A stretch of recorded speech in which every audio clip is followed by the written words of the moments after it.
Alexandre, un pintor de 40 años, vivía en un aislamiento autoimpuesto. Después de una tragedia que se esforzaba por no recordar, se mudó a una vieja casa de campo, un refugio de piedra y hiedra lejos del ruido de la ciudad. La casa, con sus enormes ventanas y un jardín cubierto de enredaderas, parecía el lugar perfecto para encontrar la paz. El primer indicio de que la casa no era un santuario de paz fue el olor. No era el moho de un lugar antiguo, sino un aroma persistente a tierra mojada y flores marchitas.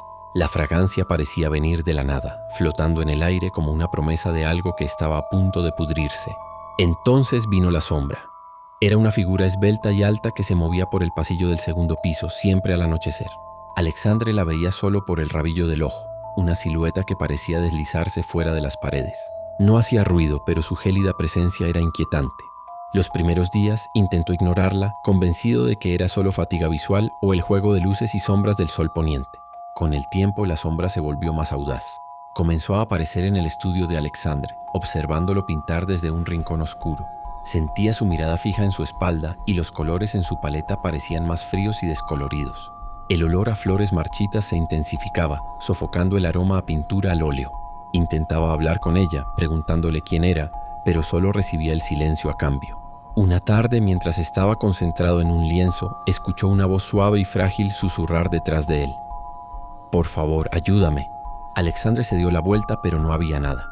La voz resonó en su mente, repitiendo la súplica como una oración. Comenzó a buscar respuestas, revisando libros de historia local. Descubrió que la casa había pertenecido a una joven llamada Sofía, que había muerto allí en un trágico accidente, pero nadie sabía exactamente qué había sucedido.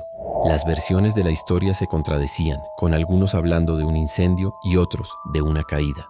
Convencido de que la sombra era el espíritu de Sofía, Alexandre sintió una necesidad creciente de ayudarla. Intentó comunicarse, dejando notas en la puerta de la habitación que había sido de ella. Las notas desaparecían. En una de ellas escribió: «¿Qué necesitas para encontrar la paz?».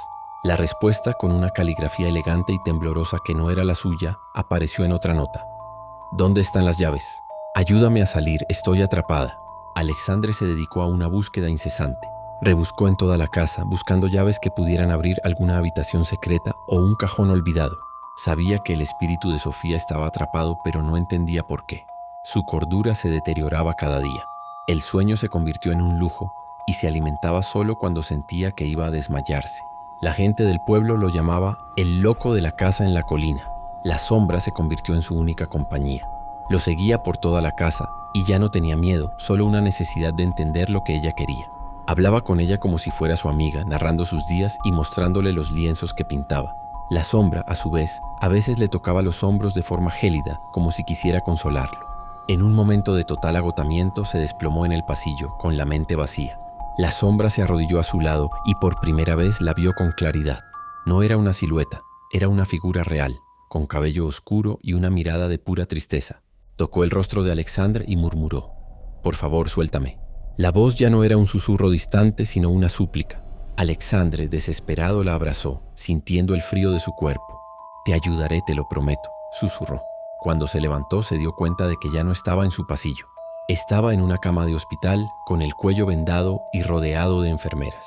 Una de ellas lo llamó paciente 23 y lo miró con lástima. Vio su reflejo en un espejo y se reconoció. Era él, pero en una cama de hospital, mucho más pálido y débil. El olor a lavanda que sentía era en realidad el del jabón que usaban las enfermeras. El sillón vacío no estaba en su sala, sino en su habitación de hospital. El fantasma, la casa de campo, las llaves, todo era una ilusión de su mente, un mundo que había creado para huir de la realidad. La sombra en el pasillo no era un espíritu, sino la enfermera que lo observaba día y noche. El horror se apoderó de Alexandre. No era un pintor en busca de paz, sino un paciente en un pabellón psiquiátrico. Y la mujer que pensó que era un fantasma, Sofía, era en realidad su difunta esposa. Ella había muerto por suicidio, y la culpa y la tristeza de Alexandre lo obligaron a crear un mundo de delirios, donde la sombra era una víctima, no la responsable de su propia muerte. La frase, «por favor, ayúdame a salir», no se refería a ella, sino a él, el prisionero de su propia locura. Se había perdido para siempre en la oscuridad de su propia tragedia.